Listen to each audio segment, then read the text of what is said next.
With all the news around the Pac 12, folks keep forgetting that really good football is about to be played in this conference this year. And that's what we're talking about today in our 2023 Pac 12 preview. One man. Goodbye. Hello, Heisman. 20, 25, 30, 35, 40, 45, 50, 45. There goes Davis. Oh, my God. Davis is going to run it all the way back. Auburn's going to win the football game. They give it back now to the 30. They're down to the 20. All the band is out on the field. He's going to go into the end zone. Four-man Alabama rush. Got him. No, they didn't. Oh, my gracious. Yep. How about that?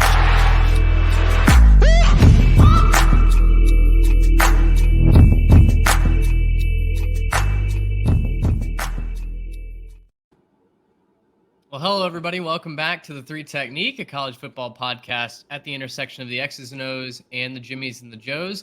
Joined by Garrett Turney today. And Garrett, we've got the Pac-12 preview on deck. As I mentioned off the top, like nobody's talking about the football that's about to be played in this conference. And, understandably so. We want to know what conference realignment is going to look like. First, it was, is Colorado coming? They definitely are leaving and going to the Big 12 now.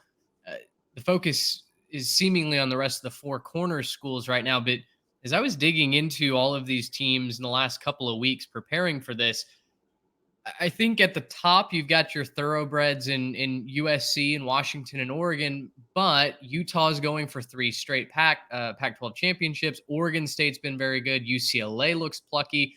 And then on down the list, this is going to be a really fun conference this season. Yeah, that about wraps it. Good job. It really is going to be fun. It's going to be an awesome conference this year. I think it's going to be one of the most fun conferences to watch that we've had in a while. I think probably the most unpredictable this year. I could legitimately see 5 teams winning this conference. And I think you could maybe make a case for a 6, maybe a 7. But I think 5 teams really have a shot depending on how things play out. Now we're going to have to see it on the field. It depends how the schedule breaks. But no, it's going to be a fun conference. Some of the premier quarterbacks in the game in this conference as well. So it should be really high level football, not just competitive because everyone's at the same, area. Should be pretty high level with, guys like Caleb Williams, Bo Nix, Michael Penix, and, Cam Rising and everybody else. Like there should be some really good quarterbacks playing this year in the Pac-12, and it should make for some really, really good football, some high scoring games. Some thrilling finishes, some drama, hopefully not too much cannibalization, hoping for, whatever team rises up out of this to actually make the playoff this year. Yeah, well, you guys know the drill. We're going to dive into every single one of these teams, give you a picture of what the Pac-12 looks like top to bottom. But before we get there, a couple of shout outs, of course. This preview brought to you by the Transfer Portal CFB Preview Magazine. That's been released now for coming up on a month. And guys, the feedback continues to roll in. We had some ESPN writers retweeting it, saying this is one of the best preview mags that they've ever read, specifically highlighting the group of 5 coverage. If you love diving into the Sun Belt, into the MAC, these conferences did not receive any less treatment, any less coverage than the Power 5 schools did. And because of that, we feel like we really have a special product for you. The interviews are great. The analysis, the breakdowns of the schedules are fantastic. And we really encourage you to head on over to the Transfer Portal CFB, whether it's their website, on social media, pick one up for just $9.99. It's one of the best preview magazines out there, and it is the cheapest major publication out on the market. Of course, we also want to give a shout out to our friends over at Homefield Apparel. Homefield, of course, is the premium collegiate apparel brand in Indianapolis. They make some of the best t-shirts, the softest t-shirts on the market, and they focus on the retro logos. They are a must-have if you're a college sports fan. Garrett, you've got some in the background. I'm wearing my Oregon State shirt today. Ooh. Hail to old Oregon State. That came in the mail not too long ago. Of course, if you are a first-time visitor, first-time listener, you can get 15% off your entire Homefield order by using code 3TechPod. We've had a number of listeners already hop on that bandwagon, send us pictures. It's really, really cool to see you guys getting involved out there. Again, 3TechPod gets you 15% off your entire order at Homefield. Garrett, we've been going kind of in order by either standings or power rankings for these previews, but without a doubt, I think the first shall be last, the last shall be first, something like that. We're going to do the last shall be first, and we got to start with Colorado Buffaloes, right? They are without a doubt the showstopper in the Pac-12 this season.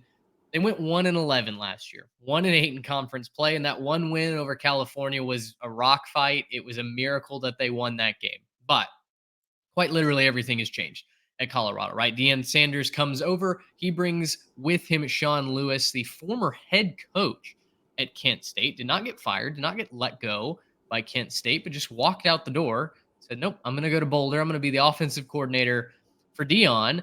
And this offense is going to be so much fun. Charles Kelly comes over from Alabama to be the defensive coordinator.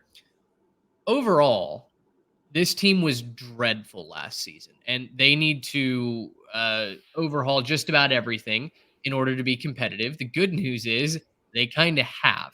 And so for Colorado fans who are wondering where they're going to slot in 2023, hopefully this breakdown gives you a little bit more clarity. Now, you've got two competing factors. You've got a lot of talent that is coming through the transfer portal, but you also have a brutal schedule. And we'll dive into that 2023 schedule coming up in just a minute. Team strength for this ball club, the offense should score a lot of points. And we're going to get into the offense here in just a second. But Sean Lewis combined with some of these skill position players that are coming in, Shedeur Sanders at quarterback, Out McCaskill at running back, Kavosiey Smoke at running back, plus a very talented wide receiver core. Like, this should be a team that can put up points with the best of them. The weakness is going to be the interior of both the offensive and the defensive lines. Now, the defense is going to be kind of talented in parts. I think they're going to have a great edge rush this season. I think their linebackers, their secondary should be very talented. But as far as stopping the run and having a consistent presence up the middle, I worry a little bit about that. Offensively, I've mentioned Shedeur Sanders, one of the top FBS quarterbacks the last 2 years at Jackson State playing for primetime. His dad threw for over 7,000 yards at Jackson State. Didn't quite get Jackson State a championship, but got them very, very close 2 years in a row.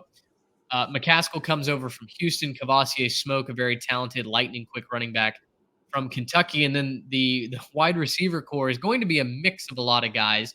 Travis Hunter is going to be the showstopper. He's going to play on both sides of the football just as much as he can.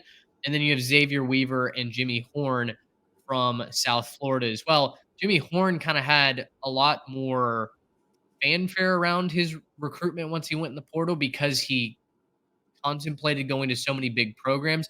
But Xavier Weaver had over 15 yards a catch last season. He should be wide receiver one for the Buffaloes this year.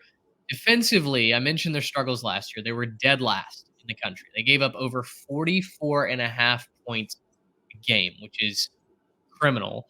And a lot of those guys were told by Prime on his first day here, hey, hit the portal. You're not going to be playing. We don't really want you here.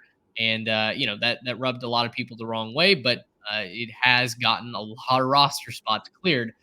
The stars on that side, I mentioned Travis Hunter. He's going to play both ways. He'll be a cornerback and a wide receiver for them. And then a lot is being made of five-star freshman Cormani McClain, was committed to Miami for a long time. Now has flipped to Colorado, and he should be the other starting corner this year. I mentioned the edge rushers, Derek McClendon from FSU, Savell Smalls from Washington. There are a couple of stars that can bring a great quarterback pressure to this defense. And then linebackers, Brendan Gant and Levante Bentley from FSU and from Clemson, respectively, kind of round out that unit. So there's a lot of transfers, right? That is first and foremost the story here. The question is not, is Colorado talented enough to win 6-7 games and get to a bowl game? It's, can they gel quickly enough to then overcome this schedule? And if you pull up that schedule, it's a tough one, right? You start at TCU, you play at Oregon versus USC before the bye week, and then UCLA, Oregon State, Washington State, Utah to finish it. I'm really having a hard time getting Colorado 2-6, 2-7 wins, despite what a lot of fans on the internet are saying. Yeah, well, and the great thing about our offseason is that the Colorado fans have given us plenty to talk about and have done a great job interacting And they've certainly dominated the talking season, but now it's time to play. And I can get them to 5-7. That's where I have them right now. I have them going 5-7 this next year, and I think that it'll be a pretty successful year for them. You have to remember they won one game. If you look over there at their schedule, they got a lot of red. There's a whole lot of red and a lot of L's on that schedule, and I get it. Everything's new, but you have to put it in context as well. It's not like those fans weren't fans of this team last year. That they've been used to watching Colorado lose a lot of games. And not very many of them by small margins either. And so, I think you have to look at this and say 5 wins for Colorado would be a massive step in the right direction. But again, it's just about managing expectations, figuring out, kind of what you should expect from this team. When I look at this Colorado team, I think you can expect basically 2 things to be true. I think everything pass game for them is going to go really, really well. And I think everything run game for them is going to go really, really poorly. I think when it comes to the pass game, I think Shedeur Sanders is a capable quarterback. I think he's pretty good. It's still yet to be seen how he transitions to the Power 5 level and how he's going to play against not necessarily elite defenses in the Pac-12, but better defenses than he's faced with better talent and better guys coming off the edge. And I think it's still yet to be seen how that all gels together, right? You have to look at Travis Hunter, obviously coming over as well. Big help getting him over, but you have guys like Jimmy Horn, Xavier Weaver. We're still waiting to see what that looks like, how that offense flows. I think it's going to go really well. I think that they're going to be able to pass the ball well. I think they're going to be able to create some mismatches. I think Travis Hunter is an elite player, and I don't think that that's a hot take at all by any means. I think he's an elite player and he's going to do really well at Colorado. But when you look at the run game, I just don't see how you run behind this offensive line. And it doesn't have anything to do with the running backs. I think Kavosiey Smoke is going to be a great player. If the offensive line can't push, you can't get anything established. So if you can find a way to maybe move the pocket a little bit for him and, get Shedeur Sanders, maybe he can scramble and create some running that way. If you find a way to maybe get some zone schemes set up so that, if just one guy can win his assignment, you can run behind him. That might be the way that they have to go. But right now, I don't know what you're looking at to watch a dominant run game. And I think it works the same way on the defense. The corners are going to be just fine. The secondary is going to be really good. They're going to be able to rush the passer. But I don't think they're going to be able to really, bow up when they need to in the middle and stop the run. And, you see this a lot of times with defenses where, they'll rank really, really high in one aspect because they were really, really bad in the other aspect. So this Colorado team might end up, top 10, top 20 in pass defense, because when opposing offenses line up across from them, they say, we're just going to run the football. And we're just going to run the ball all day. We're going to play ball control and dominate. And they have some good teams on that schedule that can do that as well. If you look at it, Nebraska is going to be able to run the ball, I think. Oregon, USC, UCLA, Utah at the end of the year, Oregon State especially. I mean, there's going to be some really good running teams on this schedule. And those are the places where I think they get dominated. Those are the places where I think they really struggle to stop any of that. And when you have a good run game, you can, hit you with some play action and everything else. So, look, I'm not saying that I think things are going to go really poorly for the Buffaloes. Again, I have them at 5-7. That's a massive step in the right direction. But if you can't stop the run, you can't run effectively, road games get harder, big games get harder, games that when it matters and it's 3rd and 3 and you just got to find a way to pick up those 3 yards to keep the drive going. That's really hard to do when you can't run the football. And so I think that's going to be your big struggle this year with Colorado, albeit 5-7 smashes the over under right now 3.5. Yeah. And 5 wins is a massive step in the right direction as they enter the Big 12. Yeah, I think that's an important point. I mean, we haven't necessarily agreed with the Vegas lines very often on this show. I mean, there have been some that have been right on the number, but it seems like a lot of our predictions have a team comfortably covering the over, comfortably going under. Colorado, I think, is a decent line because 5-7, 4-8 seems much more realistic to me than 2 or 3 wins does, right? Now, the one thing I will say that Colorado fans, I think, should levy their expectations a little bit. I don't think the secondary is going to be elite this year. You're relying on Travis Hunter, who, yes, is a very good corner. I'm curious to see what he can do against these Pac-12 wide receivers, which Yeah. if there's one thing that the Pac-12 is going to do this year, they're going to throw the ball a lot. Even the teams that, I think are going to struggle to get wins, Arizona State, those teams, you've still got some really good wide receivers Yeah. and QBs that are going to sling the rock, right? Cormani McLean's going to get picked on. I know he's a 5-star, but he's a true freshman, right? He's Yeah. never played at this level.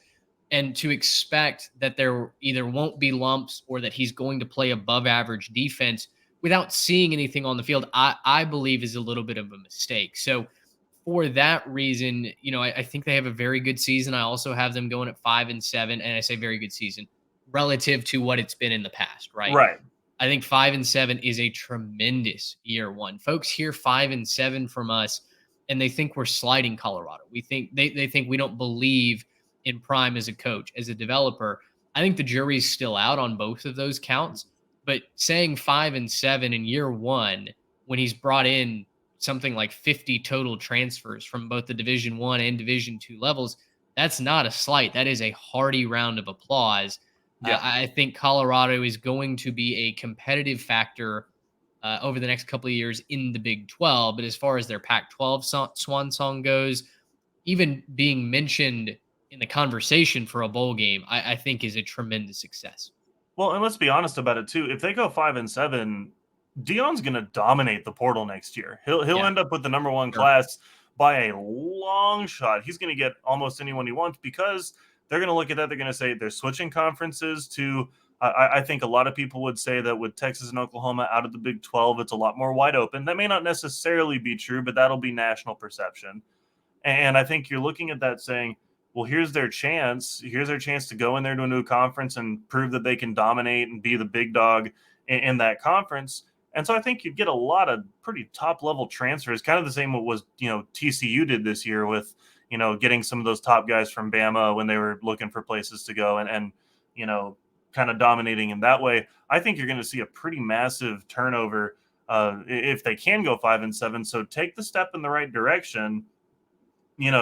Take it for what it is, be happy about that for now.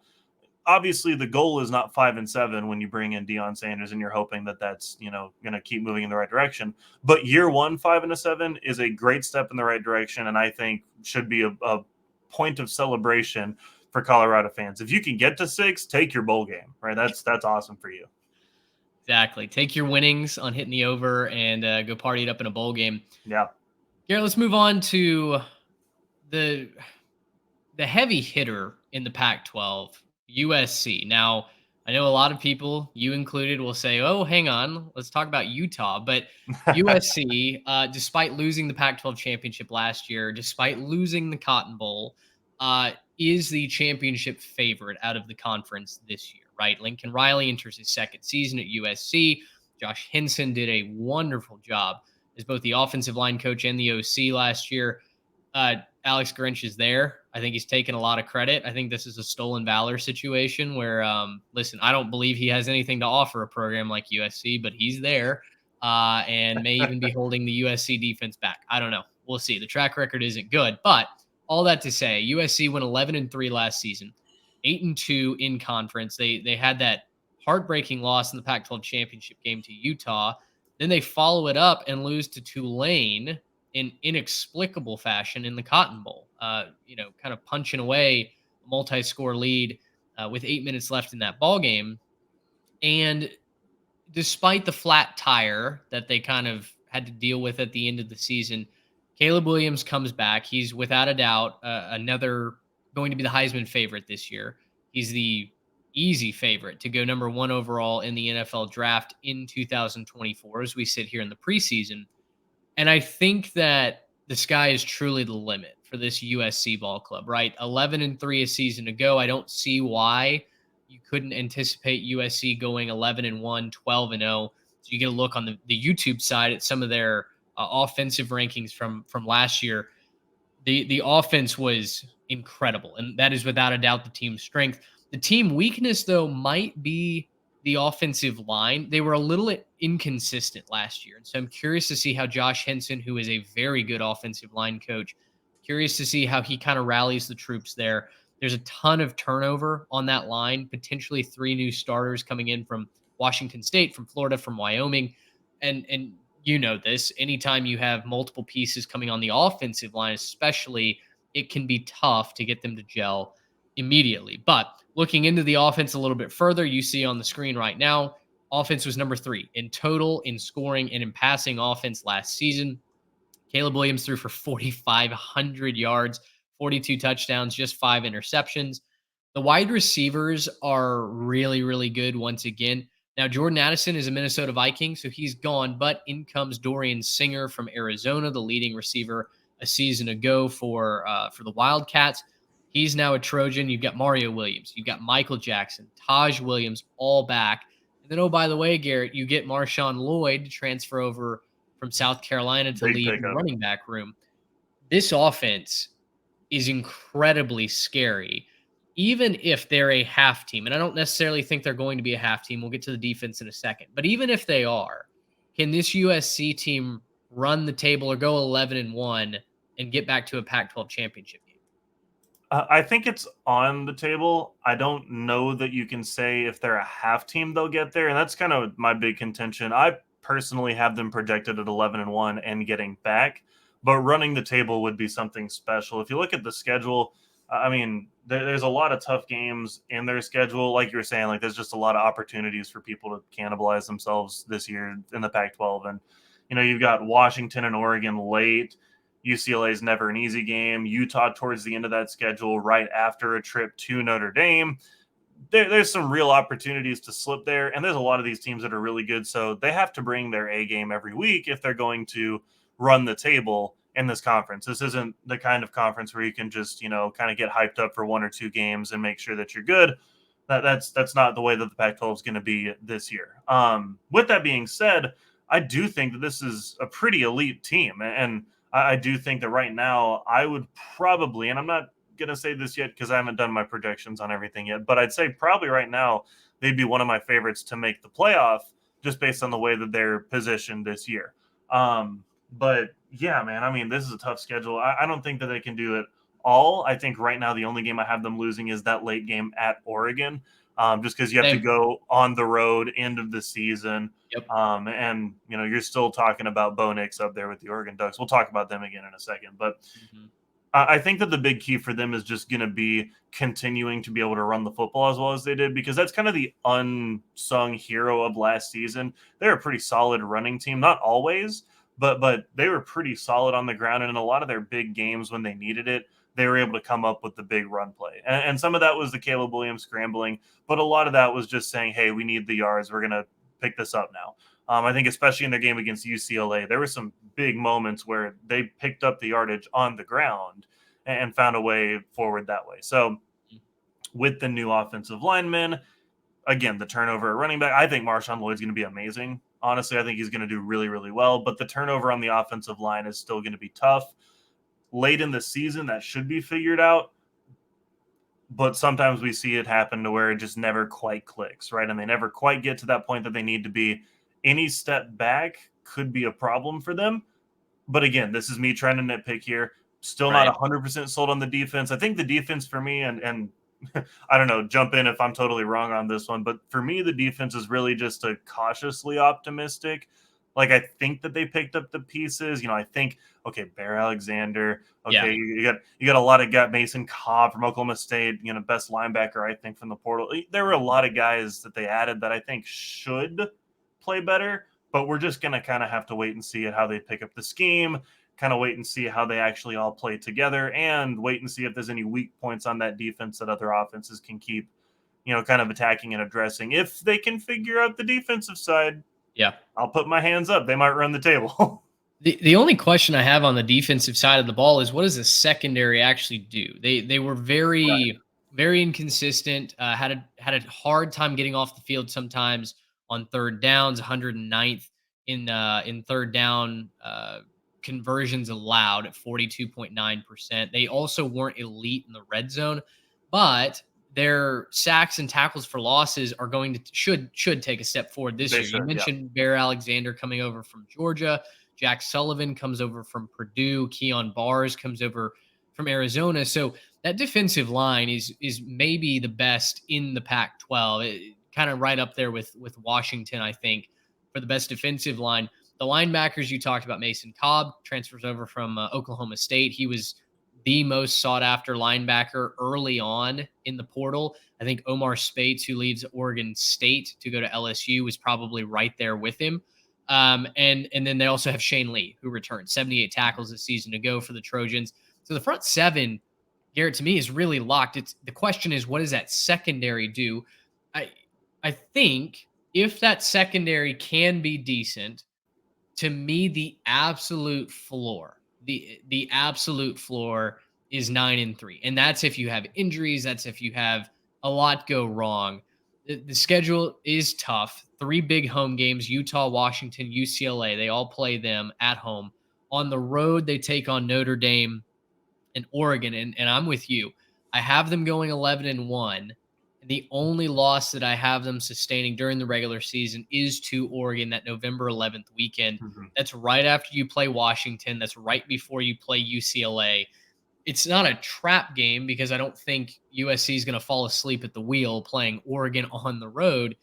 But that is a very, very tough 3-game stretch. You're likely playing Washington for a spot in the Pac-12 championship game. You're doing the exact same against Oregon, and then you're taking on your, supposedly your most hated rival in UCLA. So I think the Trojans stock absolutely is up. I do believe that they can win the Pac-12 championship this year, go into the college football playoff with a 12-1 record, and then, we'll see who they get matched up against. We've got an episode about the playoffs coming down the pipe, but USC, without a doubt, I think should be the favorite here. Now, the dark horse, Garrett, as we transition, to me is Washington. We'll talk about Oregon in just a minute. We'll talk about Utah in just a second as well. But Washington has a storm brewing right now around the Huskies. They go 11-2 last season, 7-2 in conference play. They had a 7-game winning streak to end last season, which 10 wins in the regular season plus the bowl win over Texas. That's the 3rd best record in program history. And they were led by a first-year head coach in Kalen DeBoer. Kalen had a tremendous run at Fresno State. I think a lot of people weren't really sure what they were getting with Kalen DeBoer. But we said on this podcast, hey, stock up for Washington. Last year, we were saying DeBoer is a quality head coach. He's going to come in. He's going to revolutionize the recruiting. They were having a hard time keeping in-state kids, Pacific Northwest kids home. They've started doing a better job of that. And then he brings over Michael Penix Jr., who had one of the best seasons a collegiate quarterback has ever had.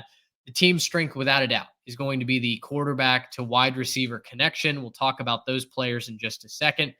I think if there's a weakness here, there's been a common theme throughout a lot of these previews. We have a lot of questions about the secondary, right? And I think secondary is one of those positions in the portal that guys swap around, right? Guys move schools very, very quickly. You lose a starting job. You're not cornerback 1. You're not cornerback 2. Maybe you're the nickel. You don't want to play inside. You want to play outside. Well, time to hit the portal. Time to go find a new spot. I think the question with Washington is last year they really struggled against the pass, 100th in the country in total pass defense.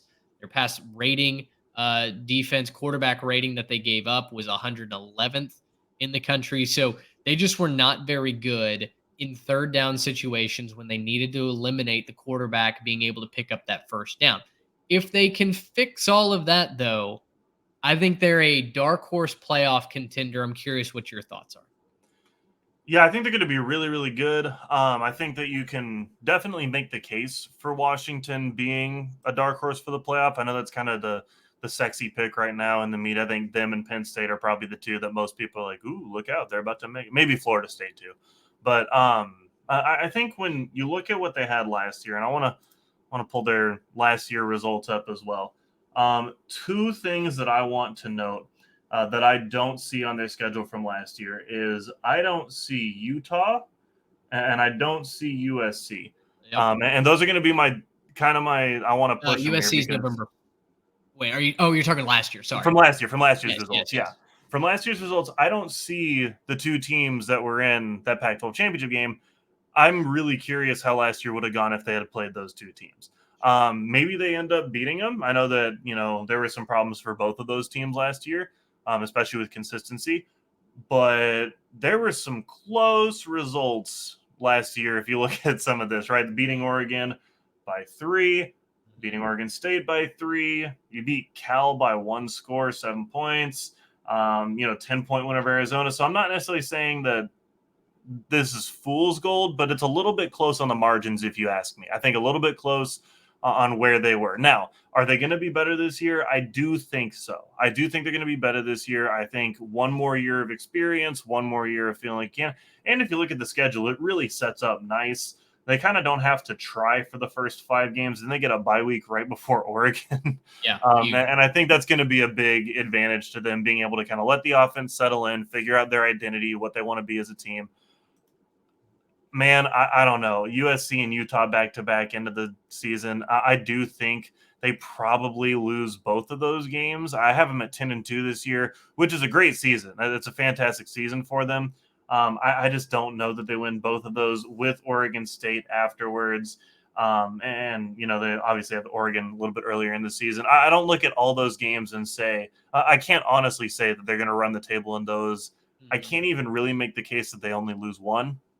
So right now I have them at 10-2 and barely missing out on the Pac-12 championship game. I still think that makes for a great season. I still think that they could probably, be that kind of off team in a New Year's Six bowl. Just kind of depends on how everything across the country pans out, obviously. But I do think that they can make a New Year's Six bowl and end up in a really good bowl spot. But yeah, I think that they're going to be really good. I think my big concern for them, again, you kind of were talking about it, secondary, I think, is going to be my issue. Yeah. Looking back at the stats page, let me go back over there real quick. Looking back at the stats page, a lot of issues, especially when it came, there were some good defensive categories, but again, 100th passing defense, 111th in passer rating giving up. And then if you're looking at some of the more crucial stats, the third down percent, 118th, that's not going to get it done. Maybe some of that improves. I don't necessarily know why I would believe that improves. I don't want to come off as a Washington hater. I think they're going to be a really good team. I just think them, like several in this conference, have a brutal schedule. All the top teams play each other. Right. No more divisions this year, right? No more north-south. So exactly. They're not going to be missing a USC Utah, right? They're not going to be missing those teams just by virtue of what their schedule looks like. So I think just because of that, there's going to be a little bit of cannibalization. I think Washington would be in my 1B in terms of where I have teams right now. And so I think for that reason, 10-2, give them a bowl game win, give them 11-2. And I think that's still a really good season for Washington. I think the reason to believe that the defense can improve is twofold. One, you get Jabbar Muhammad, who transfers over from Oklahoma State. He is an elite cover corner. I'm curious to see who steps up next to him in the back end, but Muhammad is certainly going to help elevate that level of play. On the defensive, really the front 6, since they play a 4-2-5, that is going to be one of the best units, not only in the Pac-12, but in the country. I think Braylon Trice, Zion Tupuola-Fatui, 2 of the best edge rushers in the country. Trice has 67 pressures last year, 9 sacks. And then their linebackers are going to be one of the best units as well. So I think the pieces are in place for this to be a tremendous defense if the corners can hold up on their back end, if they can get off the field more on third down. And, listen, secondary isn't just on the cover corners. It's also on the pass rush to eliminate the time that a quarterback like Bo Nix or Caleb Williams has to dance around in the pocket and throw. So I'm definitely stock up on the defense. The offense, I mean, Romeo Dunes, 1,100 yards last year on 75 catches. Jalen McMillan, 79 catches, 9 touchdowns. You get Dylan Johnson to transfer in at the running back spot from Mississippi State. And then the offensive line, they may take a slight step back this year because you're replacing the interior of that offensive line. You're going to have 3 new starters there, but the tackles are still there. Tackles last year were first in the Pac-12 in protecting against tackles for loss, and the team only gave up 7 sacks all season long. So I'm really encouraged by the togetherness that this whole roster seems to have. I like Washington to take a step forward. I don't know that it's like a decent step because they were a really good team last year, but I wouldn't be shocked if they're able to get one of those two games, Oregon, USC, beat Utah and then go 11-1.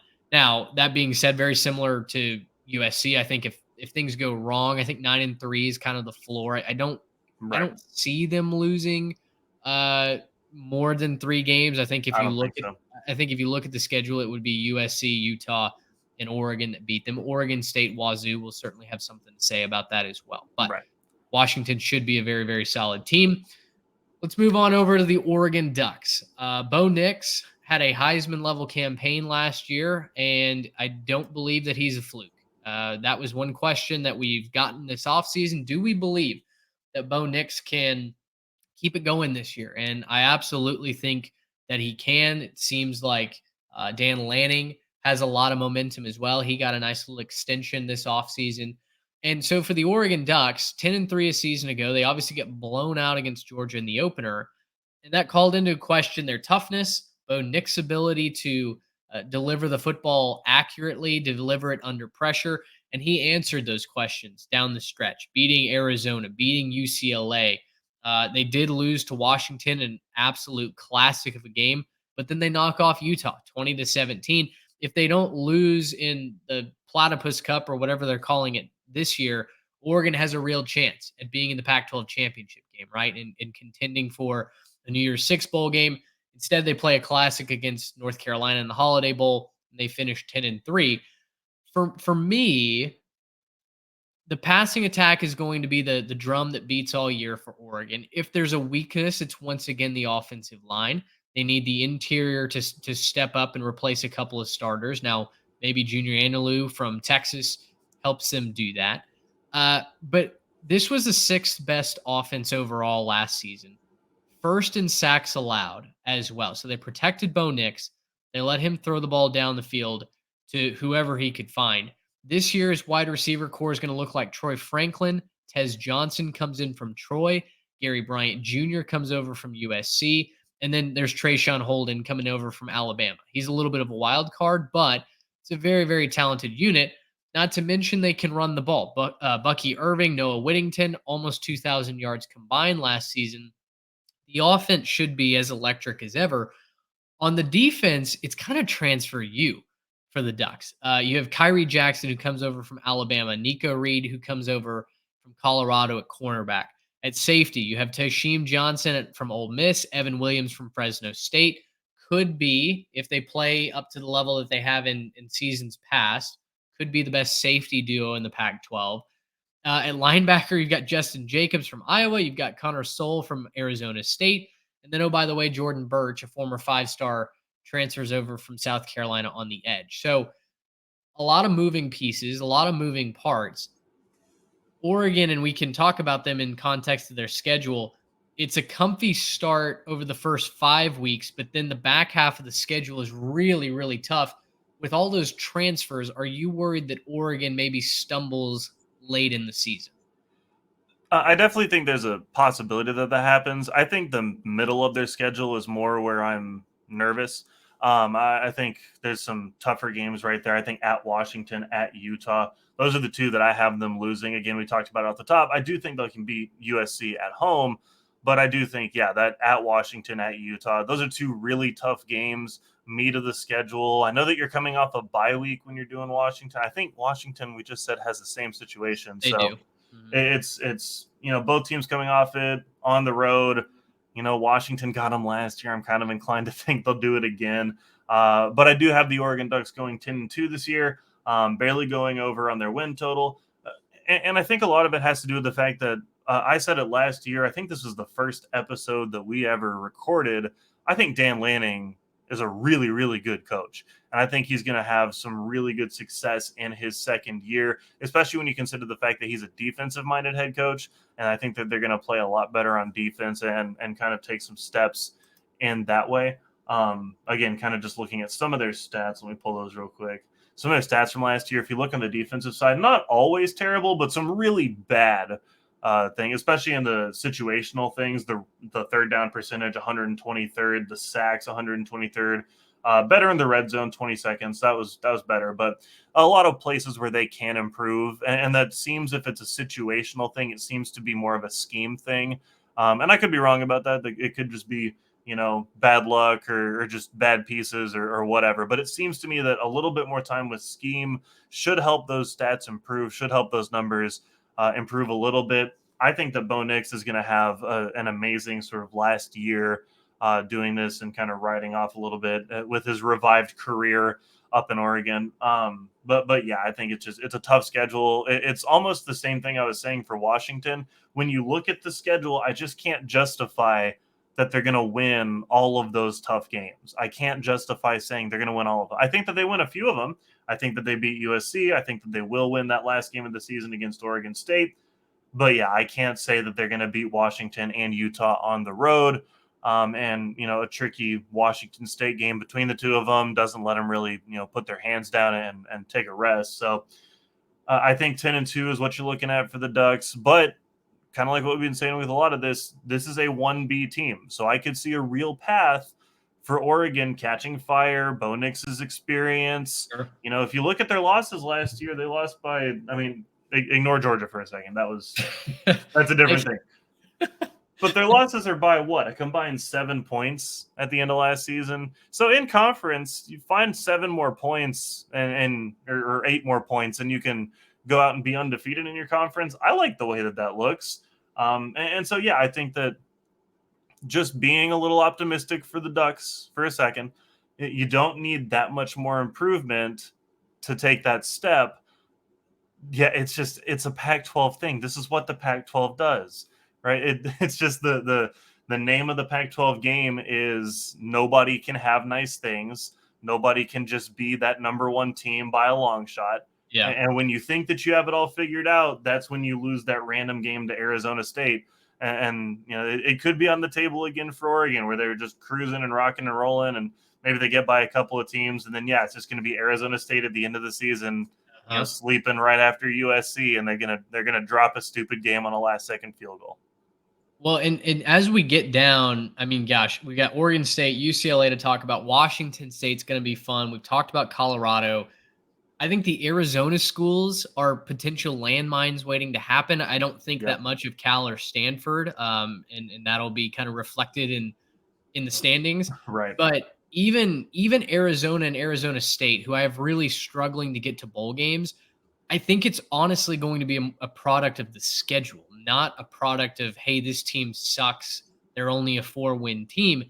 It's like, I think you're a decent team. I think you're on the road to being bowl eligible, but like you're a half team right now, right? And in that offense, in any given situation, like Arizona State did last year, like Arizona has done in the past, you pick a random week where they put up 55 and you can knock off a UCLA. You can knock off an Oregon.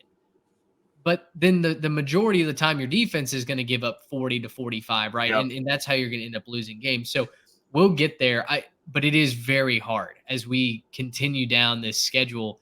It's very hard to predict where these teams end up because it feels like there's a landmine waiting basically on a week-to-week basis. What I will say is, of all the teams that I don't have in the championship game, right, because you got your championship game teams and you got the other ones that are just really, really good, I think I believe in Oregon the most to take that step and make it to the championship game, just because I think I trust Dan Lanning as a coach, and I think that I trust Bo Nix, and I never would have thought I would have said this at the beginning of last season, but I think I trust Bo Nix at this point in his career to just not make the mistakes, to just play the mature game of football, let the game come to him, and not try to force something. I could be totally wrong about that. Again, right? Like, we could see old Bo Nix come right back and we all look stupid. But I just don't think that that's going to happen at this stage of his career. I think if there's going to be a team that jumps up out of nowhere to take that step, I think it's Oregon.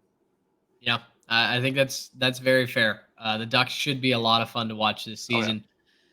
Garrett, let's move to your main event. You've got it in your byline. Let's talk about the Utah Utes. 10-4 a season ago. They went 8-2 in conference.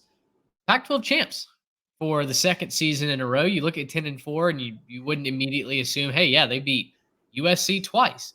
And they beat Oregon. And they, they definitely tripped up against UCLA, but then they turned around and beat USC. Like their season was so bizarre, and it got off to a weird start, losing that game 29-26 in the Swamp, a game that you and I did not give Florida any chance in. No. And then the Gators, snatched playoff eligibility basically from the Utes in week 1.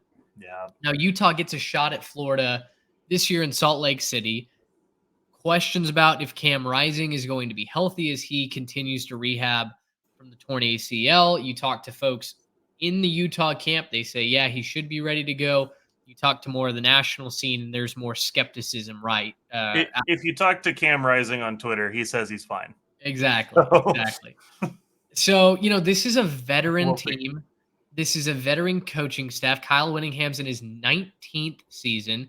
Andy Ludwig has been running the offense now for nearly a decade. Morgan Scaley has been there for almost as long as well. The over-under per my bookie is 8.5.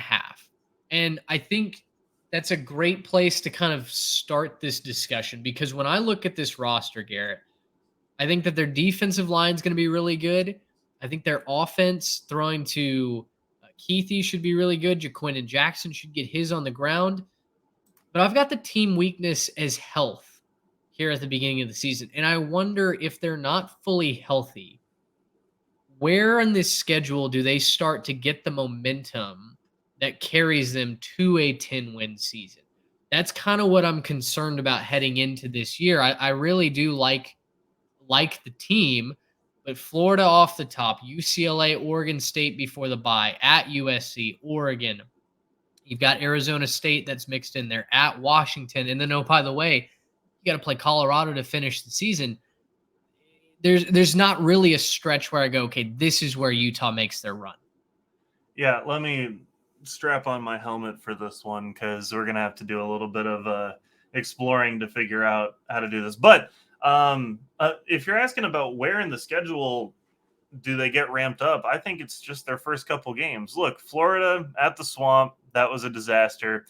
But you also have to remember, they were a bad decision, right? Just a late throw away from actually winning that one and escaping. I think if they had decided to run the ball maybe one more time on the goal line instead of just trying to run some weird spread concept and a little sit-down route. Yes, I know it was to your tight end. I understand that.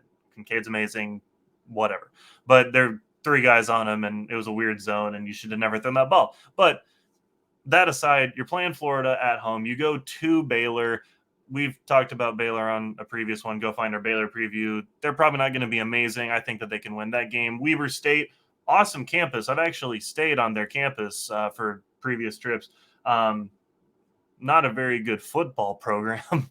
And so I think that you can use the first couple of weeks to really kind of ramp up your season and get things rolling. Look, I will continue to bang this drum. I think Cam Rising is possibly the most disrespected quarterback in the nation.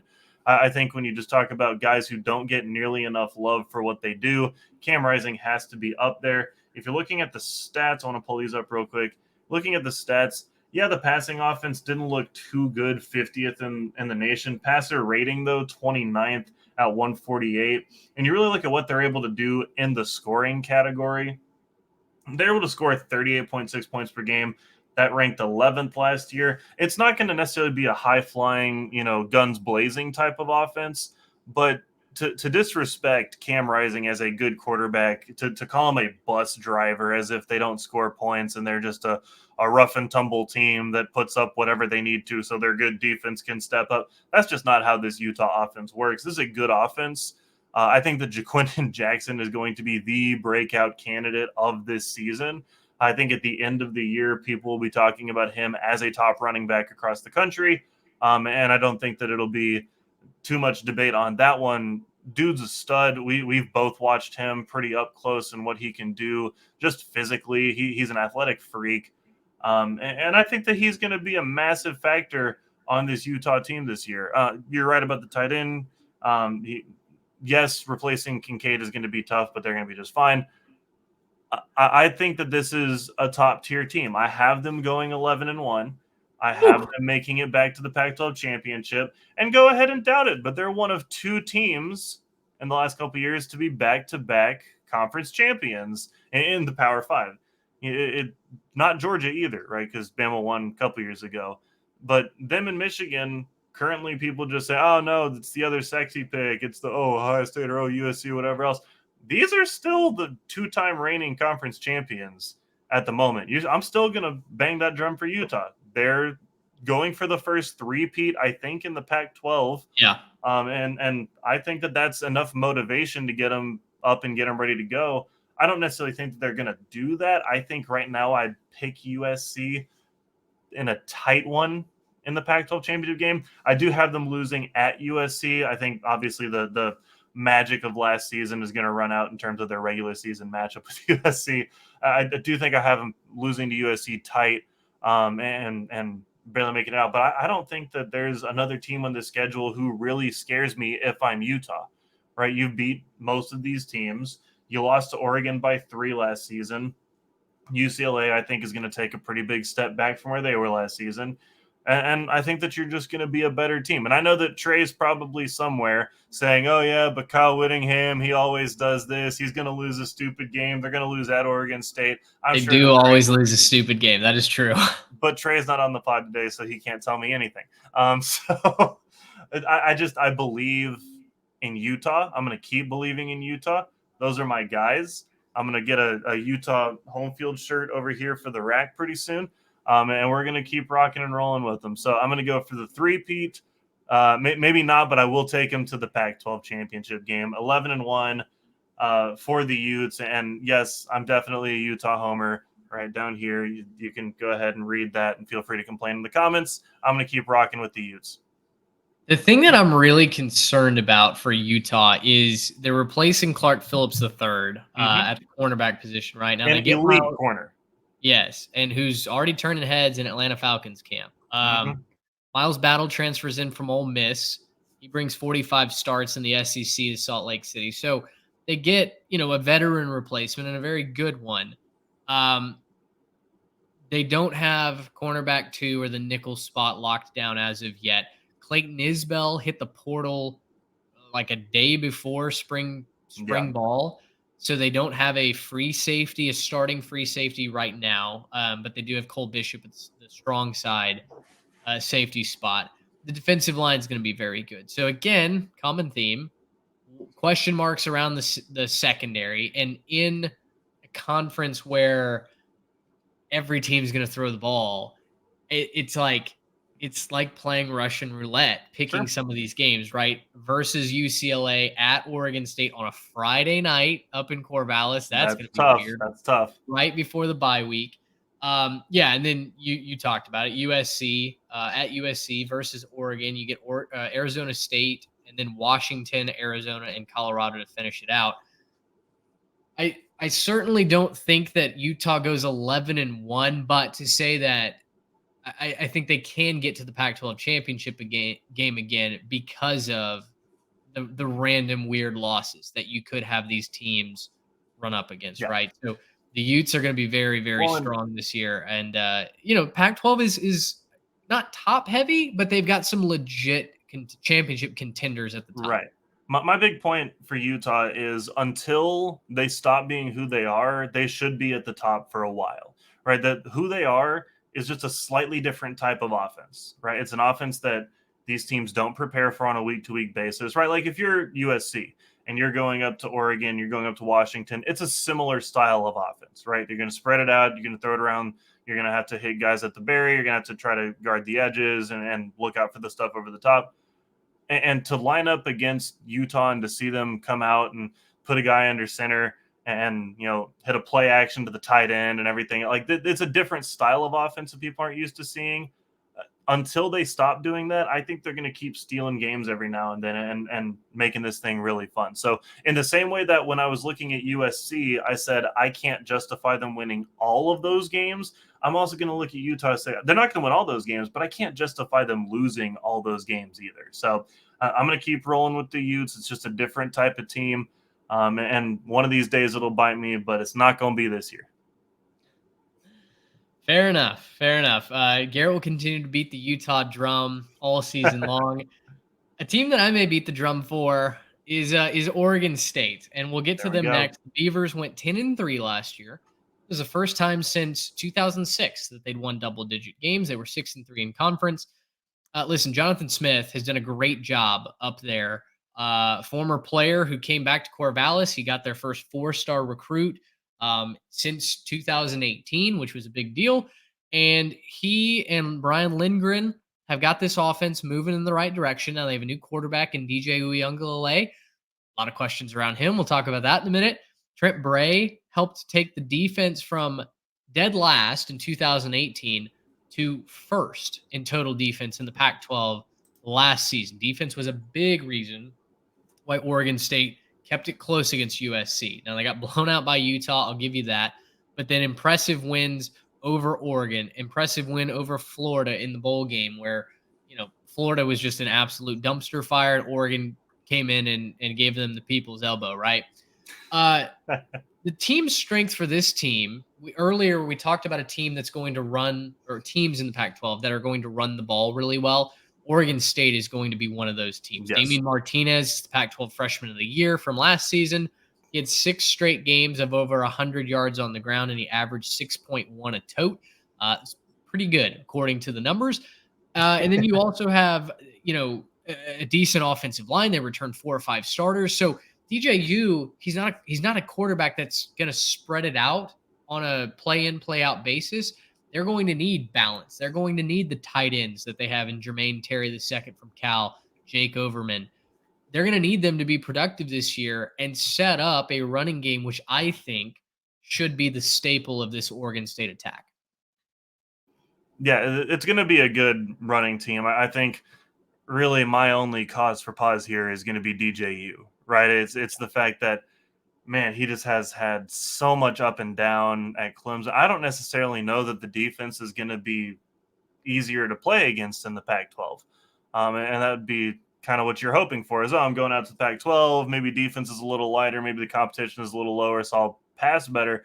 I don't know that that's necessarily true.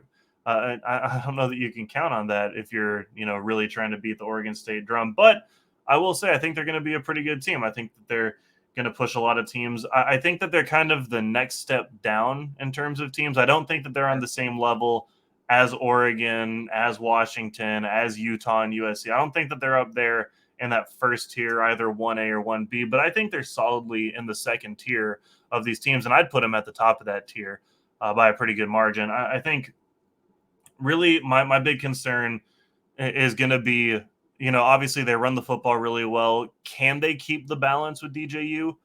I really just got to see it happen before I can believe in it. There's reasons to think that's fine, but you also have to think with DJU, he's been playing with some pretty elite talent at Clemson.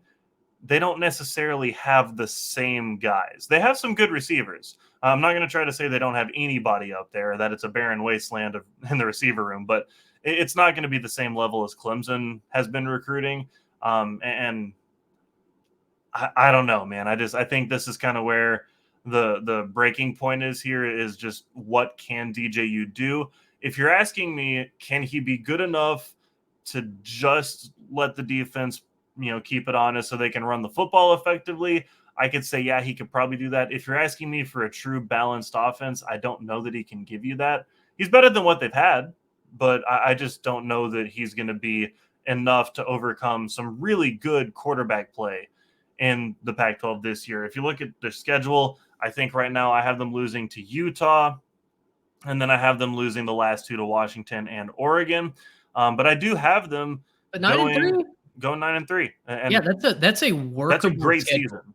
That is a workable schedule. Again, another shot at a 10-win season with a bowl game win. Yeah, I agree. I think Utah, Washington, and Oregon are head and shoulders the toughest games on the schedule. They avoid USC, which is nice. They avoid Arizona State for whatever that's worth. Utah on the Friday night at home. That's going to be a fun game. And then they get a bye week before or after UCLA and before their stretch run. I think they could build up a ton of momentum, compete with a Washington, compete with an Oregon. And I think this should be a very strong season for the Beavers. The wild card, of course, DJU. schedule works out really nicely because the majority of their like away games are easy, right? They don't have to go like to Utah or to what they do go to Oregon into the year, but that's an in-state rivalry, so you can make of that what it is. But if you look at their away schedule at Washington State, that can be tough. But at Cal, at Arizona, at Colorado, that is very manageable in terms of away schedule, and also at San Jose State, but that's out of conference. Very manageable away schedule, I think, helps them in conference. Being able to get a lot of those tougher games at home, I think, is a good thing. I think you'd much rather play UCLA at home, Utah at home, Washington at home. So getting a lot of those games at home, I think, will be good for them. I think that they can really start. If you look at their start, I think it's an easier start. So I think that they can kind of, outside of that Utah game, really build some momentum. And hopefully, if you're an Oregon State fan, you're hoping that they can, make that next step and keep building on what they had last year. Getting UCLA at home right before the bye, I think, is critical. Yeah. And I think that sets the stage for our next team, which is the UCLA Bruins. The Bruins went 9-4 last year, 6-3 in conference play. They had a 6-0 start and then kind of fell apart down the stretch, right? They lose to Oregon. I think that was expected. They, blow away Stanford, a high-scoring game against Arizona State, but then they lose back-to-back games to Arizona and to USC. Both of them one-score games. They come out on the losing end. They beat Cal by just one score and then lose to Pitt. And it was kind of a mixed bag of results at the end of the season where UCLA 6-0 were feeling good. The offense is back on track. I think all good signs there, but the defense certainly let them down late. And if you pull up those stats from 2022, the defense really struggled to get off the field on third down. That was one of the biggest issues that the Bruins had last year. Pass defense was dreadful. The third down percentage, when not egregious when you look at it in the stats, but when they absolutely needed to, they really struggled. And then if you got in the red zone, you were scoring against them. Chip Kelly got a lot of people back on his side though last season, right? There were some rumors, some rumblings that they were starting to get a little tired of him. That quickly went away after a 6-0 start. Without a doubt, though, I think this team's strength as they lose Dorian Thompson-Robinson, we'll talk about the offense in a second, is going to be the linebackers and the edge rushers this season. I think they're going to be able to improve their sacks, their tackles for losses, which were not strengths of the team last year. And I think they're going to be able to hold more teams scoreless once they get into the red zone. Now, the question is, can the offense improve or at least hold serve right along with the defense? They were 4th in the country last season in total offense, 8th in scoring. And oh, by the way, they led the Pac-12 in rushing behind Zach Charbonnet, who is Trey's boy. He's going to have to relive those memories through YouTube now. But you start at the quarterback position, Garrett, and there's not a set starter, right? They lose DTR. You've got Colin Schlee, who comes over from Kent State. You've got Ethan Garbers, who's been there. And then true freshman superstar Dante Moore from Detroit. A lot of questions over who's going to win that job. You talk to some people, they say that Dante Moore should be the guy as the superstar freshman. Colin Schlee has not ever been amazing, but he knows how to run a fast tempo offense coming over from Kent State, right?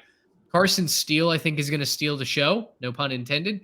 The tremendous running back coming over from Ball State. He had 1,556 yards, 15 touchdowns as a Cardinal last season. He's out west to run the running attack for the Bruins. Another issue that UCLA might have, they don't really have a ton of consistency out wide. They've got Cam Brown, shout out Colleyville, from as a deep threat. But other than that, there's not a lot of proven success out wide. The offensive line is very deep, so they should be able to run the ball. Whichever quarterback they go with should be able to stay upright. The defense, I mentioned, should take a step forward. I like the front 6, the front 7. The secondaries, again, one of the question marks that I have, but Darius Musow, 361 career tackles between Hawaii and UCLA. He's one of the big leaders.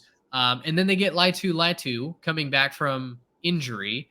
A Washington transfer who nearly had to retire due to a neck injury. He's back at linebacker this year. also kind of plays in the hybrid role. And then you've got Jordan Anderson, a Bowling Green transfer, solidified at one of the safety spots, 180 career tackles and 5 interceptions. So all that to say, a lot of talent on this UCLA team. But when you look at the schedule, I've got them in kind of that next tier of Pac-12 teams as well. I see kind of a 9-3 schedule. Where do you have the Bruins netting out? Yeah, I'm right there with you. I think our tiers are just about the same. It's sort of the order within the tier. I've got 9-3 for UCLA as well. I think the issue that you're going to see with UCLA being able to kind of get to where I think a lot of their fans would like to see them take the next step is you're turning over so much of your offensive production, right? So much of that offense was predicated on the fact that DTR and Zach Charbonnet were just elite playmakers, respectively, at their positions. They could both run extremely well. DTR is a prolific passer as well, so it's going to be almost impossible to replace that, right? And we've said this for several teams throughout our previews: is when you lose a player like that, you don't just have another one walk straight through the door. I think you have to say the same thing about UCLA. And again, it's, the schedule doesn't necessarily help them. It's at Utah. It's at USC. You've got at Oregon State as well. And so I think you have to look at those games and say, a lot of games on the road, a lot of games that are going to be a little bit tougher. I think obviously, what is it missing? Is it missing Oregon? They do miss Oregon this year. Yeah. And then it looks like they do miss they miss Washington as well. So that's going to help them. But I think even with those games, I think you still have to put them in the hole when you look at their top 3 games being Utah, USC, and Oregon State all on the road. I think that's going to be tough for any team to try to overcome. And I don't think the UCLA comes out on the positive side of that. All right, so our last 4 teams here in the Pac-12 preview here for the 2023 season. Let's start with Arizona. Last year they went 5-7, 3-6 in conference, which doesn't sound great until you realize that Jedd Fisch had improved Arizona to the fact where the previous 3 seasons they had 5 wins. 2022 they come in, they shock the world, they win 5 games. They beat a Colorado team that was really bad, granted, but then they beat UCLA late in the season. They win the Wildcat or the Territory Cup. Is that what it's called? Territory Cup against Arizona State. And I'm really high on what Arizona can potentially do this year on offense, but we talked about half teams off the top, and Arizona might be one of the biggest half teams in the Pac-12. Their offense is going to be pretty solid, I think. Jaden DeLaura, quarterback, really athletic gunslinger who actually transferred from Washington State, who, Garrett, I'm being told I accidentally skipped an order. We'll circle back to Wazoo as soon as Arizona's done. Jacob Cowing, wide receiver who transferred over from UTEP. He had a 1,000-yard season last year. They have Tetairoa McMillan, who is a 5-star freshman, decommitted from Oregon, ended up going down to the desert to play for the Wildcats. And then they had nearly 1,200 yards between their running backs as well. The defense was abysmal last year. And this is where, if they're going to reach a bowl game, they have to improve. They gave up 422 yards of offense per game. They gave up 36.5 points per game as well. And in my notes, I wrote, and they still won 5 games. The defense is quite literally a hodgepodge of transfers. They've kind of graduated like all of the returners over the last that were pre-Jedd Fisch. Either they've graduated them or they've transferred out. And I kind of think it's addition by subtraction in this sense. The passing attack should be the strength. I wrote the defense is really the team's weakness. Like every level of that defense, you lose Kyon Bars to USC. I just don't know if there are any real game changers. Justin Flo transfers in from Oregon. He's a linebacker. They've got Jacob Manu, who was the team leader in tackles last year. He's at linebacker. Bill Norton transfers in from Georgia to play along the defensive line. Other than that, though, I can't really tell you what this Arizona defense is going to do, and I think that's going to hold them back in their schedule. I can tell you what they're going to do. They're going to give up a whole bunch of points because It's just the conference they play in, right? It's the fact that this is an elite scoring conference.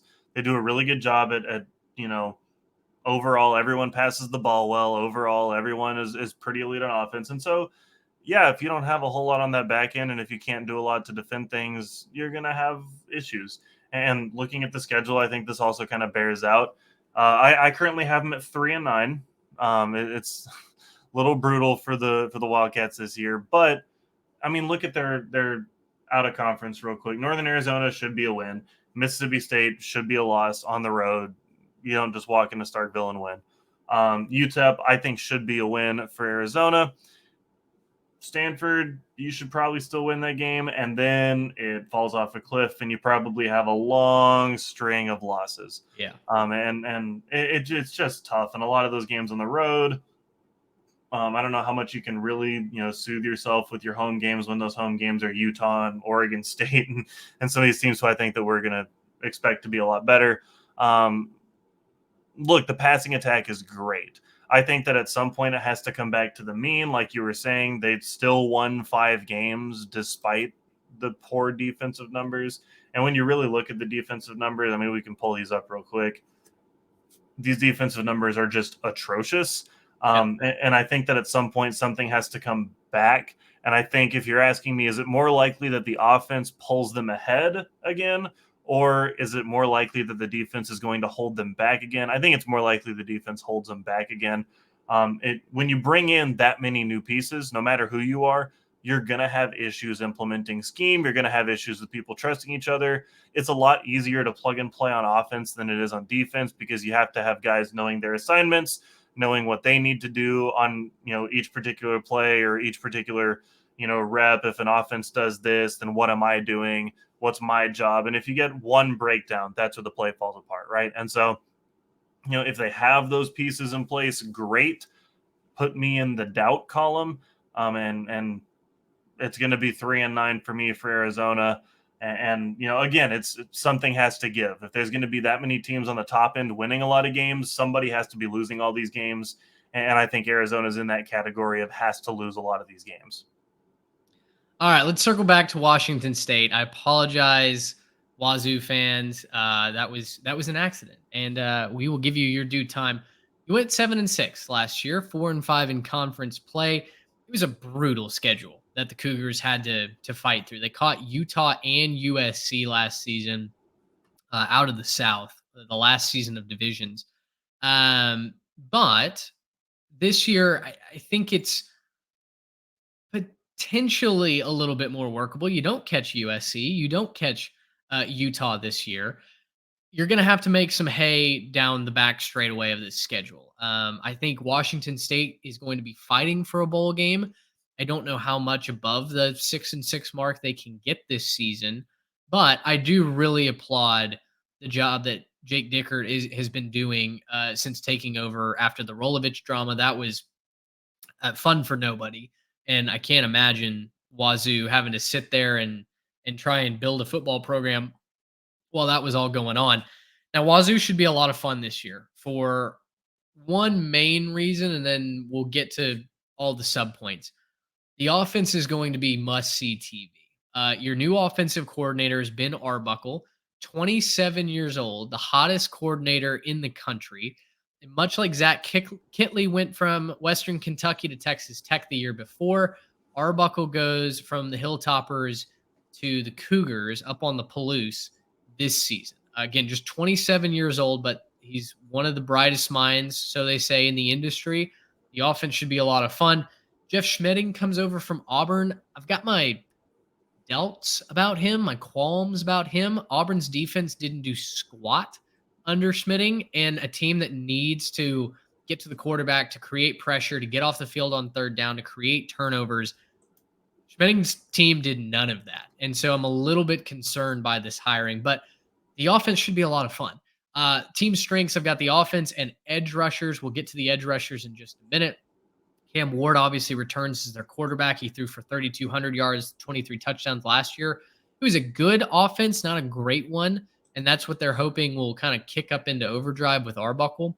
Bunch of new transfers come in at wide receiver. You got Kyle Williams from UNLV, Josh Kelly from Fresno State, and you've got Isaiah Hamilton from San Jose State as well. So a bunch of new weapons to play with up on the Palouse. The defense I mentioned, I'm really confused by the hiring of Schmitting. And I think I accidentally gave Brennan Jackson and Ron Stone to UCLA. I realized I scrolled down in my notes. So Stone and Jackson are Washington State edge rushers. When I said that, I was like, man, I don't feel like that's right at all. Yeah. I got lost in my notes. So copy paste everything that I said about UCLA edge rushers Right. over to Washington State. I think they're going to be very, very solid. They've got the ability to get to the quarterback. If they can create some short downs and distance for the offense, Washington State could win 8 games this season. If not, I still think the floor is somewhere around 6-6. This schedule I mentioned, it's workable. No USC, no Utah. An early bye is tough. You're going to have to go a long time at the end of the season. You host Wisconsin in week 2. You get Oregon State to open up Pac-12 play. And then you're on the road against UCLA, Oregon, Arizona State in 3 of the first 4 games out of the bye. I think that's where Washington State runs into a lot of trouble in this schedule. Not being at home, you go basically a month without being consistently in your own building. You'll play Arizona in that stretch. Stanford, Washington, Colorado, Stanford, Cal, Colorado, and Washington to end your season. I think you can get 3 or 4 of those. The issue is just how much damage did you do right after the bye week? Yeah, and again, this is kind of a breaking point thing. I think they made a really good hire and then a really question mark hire, right? We were talking about the coordinator. So I think there's a lot of reason to believe the offense should play better. And across the board, most of their statistics were pretty mediocre, right? Across the board, most of them were just kind of, it's up and down. They were good at a few things, not so great at a few things. And a lot of middle of the road type of stats. That's what's gets you a 7-6 season. I just think, again, it's the schedule. This is where, Trey would say, well, Wisconsin at home, this is a plucky Washington State. And, we could see and I think all of us would still say that Wisconsin should smack them around a little bit. That Wisconsin team's going to be very, very good. And then, early bye at UCLA, at Oregon, at Washington. I've got all those lined up as losses. And I can't remember which one I also get. Oregon State, I gave them as a loss as well. So I don't think there's really a place to catch fire in this schedule. Maybe towards that back part, the Arizona State, Stanford, Cal, Colorado, that could be a place to catch fire. But at that point, most of the damage is done. At that point, most of your losses are probably on the board, and you're not able to play for that really high ceiling. So I have them at 7-5, which I think is going to be fine. And I think that, if they can figure out the defense, it'll probably be another season or 2, but hang your hat on a good offense. Let's keep that rolling. If they can beat Arizona State on the road, which is absolutely a winnable game, week 9, they should. I think you can flip the momentum quite a bit. I think that's how you get to 7-5. You have a chance for an 8-4 if you can knock off an Oregon State, if you can somehow pull it away from Wisconsin. Other than that, though, I think this team may be better, much better than their record would indicate at the end of the regular season. So for Cougar fans, I think your stock is headed in the right direction. A team that I don't believe that about, and this 2 of the last 3 teams to get to. We got Cal, Arizona State, Stanford. Cal and Stanford, I don't know how you're a fan of right now. Listen, Cal, you almost beat Notre Dame in week 3 last year, but then you go on a 6-game losing streak starting in week 5. 4-8 for Justin Wilcox. He was supposed to be this defensive specialist when he took over. The offense was not the focus. That was not going to be his strength. We knew that. The offense has struggled since he's been there. They're 10-18 in the 3 years under Wilcox. The problem was last year the defense wasn't that good either. So how do they turn it around? Can they turn it around this year? I'm not hopeful for Cal. You've got to rely on a new quarterback, Sam Jackson V, coming in from TCU. Ben Finley also transferred over from NC State, so you've got a quarterback controversy there. Jaden Ott was far and away the best player that you had on your offense last year, nearly 900 yards as a true freshman running back. Byron Cardwell also transfers in from Oregon. So your running game should be decent. I have no idea what you're going to get out of the passing game.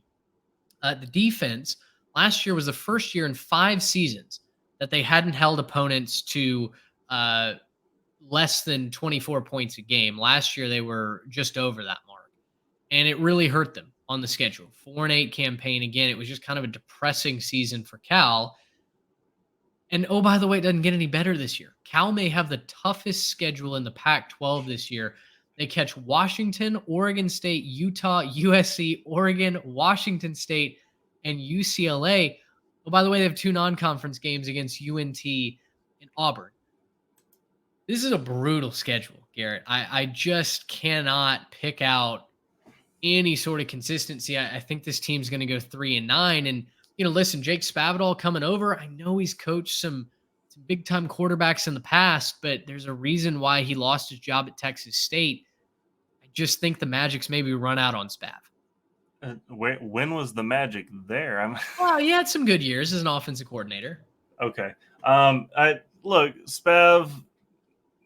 Jake Spavital, that guy, man, let me tell you, not a whole lot of positives to say there for Jake Spavital, so I'll keep my words to myself there. I don't think he's a bad person, obviously. Your luck's run out, buddy. I have Cal going 2-10 this year.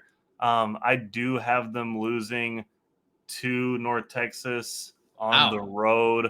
And Mean Green stand up, right? I think it's going to be a tough day at Apogee for the Cal Golden Bears. Auburn, that's not easy either. I do have them beating Idaho, and I have them beating Stanford at the end of the year.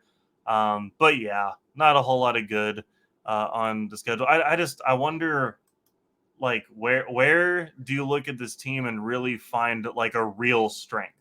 I think they'll be able to run a little bit. I think they'll be able to run the football a little bit. They should be okay there. I don't think that they're going to have very much in the passing game. I don't think that they're going to stop very much this year. I think that it's going to be a tough year on defense. They might be okay in terms of stopping the run, but I don't see it. And so this is me really trying to be optimistic for a second for Cal. I just don't see it happening. And this kind of goes into the bigger context of what's going on with the Pac-12 and certain things. I kind of wonder how much they're investing and how much they really care. Sure. And that I'm not trying to take shots at Cal here, I promise, but I just kind of wonder where you are in terms of investment in the program. That they haven't been particularly good in a while, and it doesn't seem like they've really made any moves to really turn things around. And so I look 4-8 last year. I'm going 2-10 this year, and things are going to be a little bit ugly there. We'll see how things play out after we get whatever their media deal is, but things are looking not great for Cal, and I don't see it getting better anytime soon. Let's move on down to Arizona State. Now, there is plenty of optimism for the Sun Devils. They have not been a good team. They weren't a good team last year, right? 3-9, 2-7 in conference play. 2 4-game losing streaks. They lost to Stanford 15-14, but they beat Washington 45-38. They ruined the Huskies season.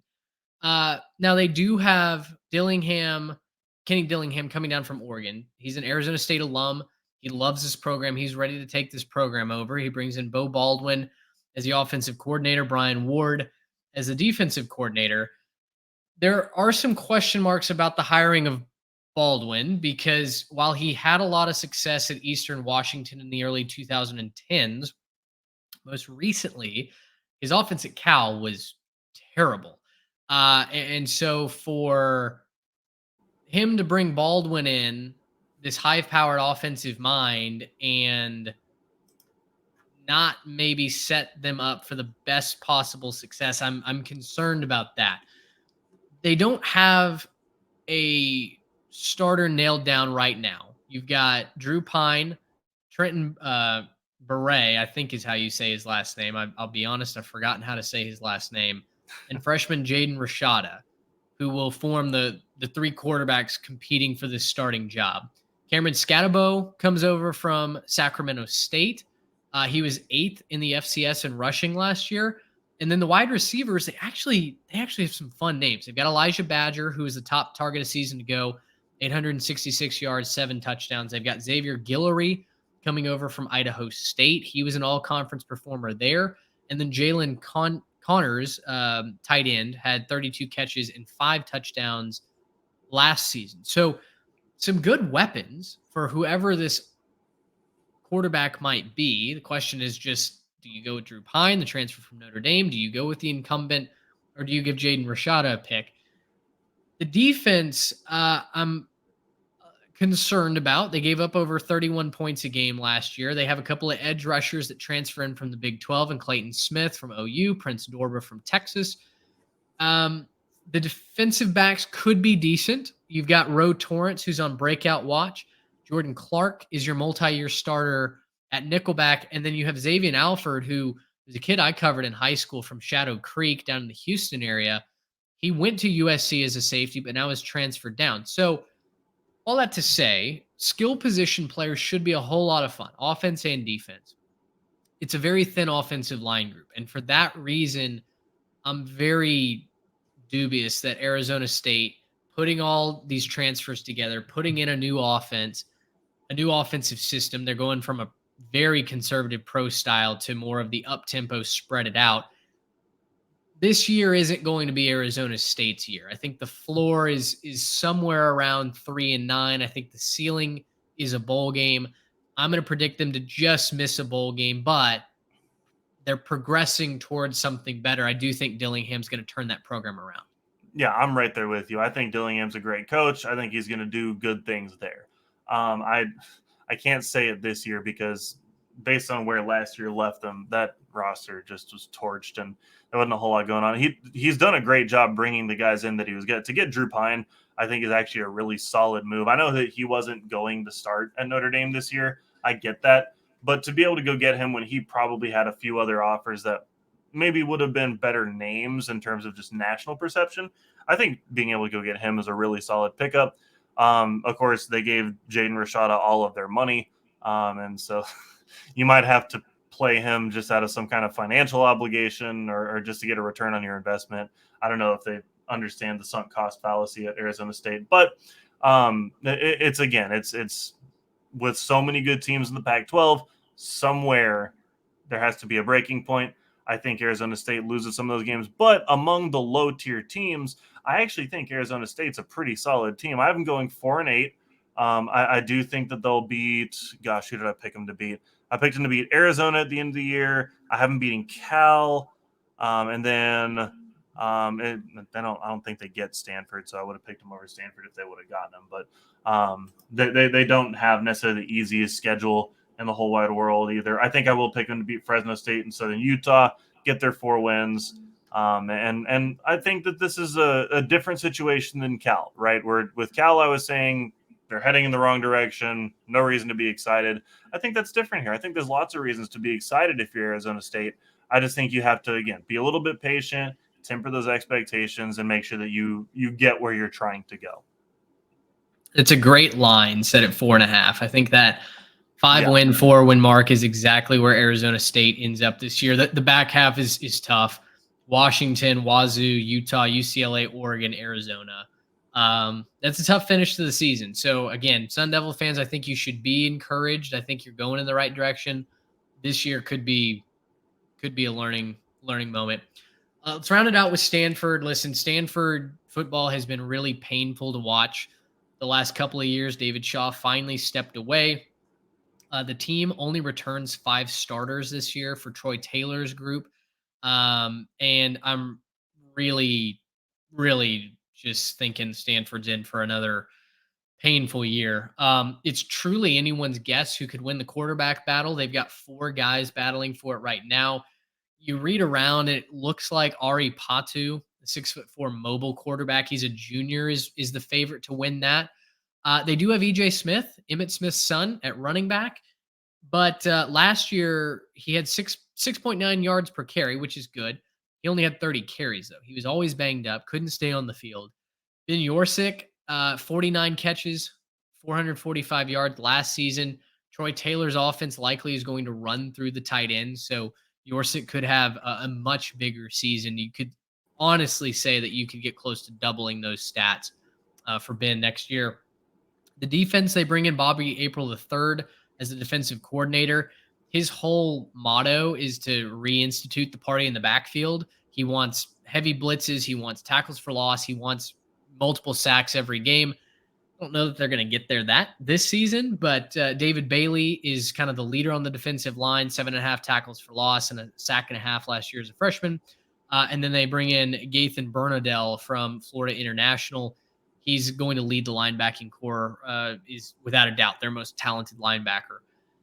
I don't really think this team has a strength, unfortunately. Too much unproven, too many new spots to fill. I mentioned only 5 starters. And then you just kind of pointed a position group, and you could say that's the team's weakness. I think 2-10 is realistic for Stanford this season. You look at their schedule, and it's tough to imagine them getting a conference win this season. I think they could beat Hawaii and Sac State, where Troy Taylor comes from, actually. But then, I mean, point at a conference game and tell me where they're the better team. Maybe they beat Cal at home. That's kind of the one that I think you could maybe point to, but it's going to be a rough year for the Cardinal. Yeah, you pretty much said it. I mean, that's exactly what I have, Matt. I'm at 2-10. I don't have them winning a conference game.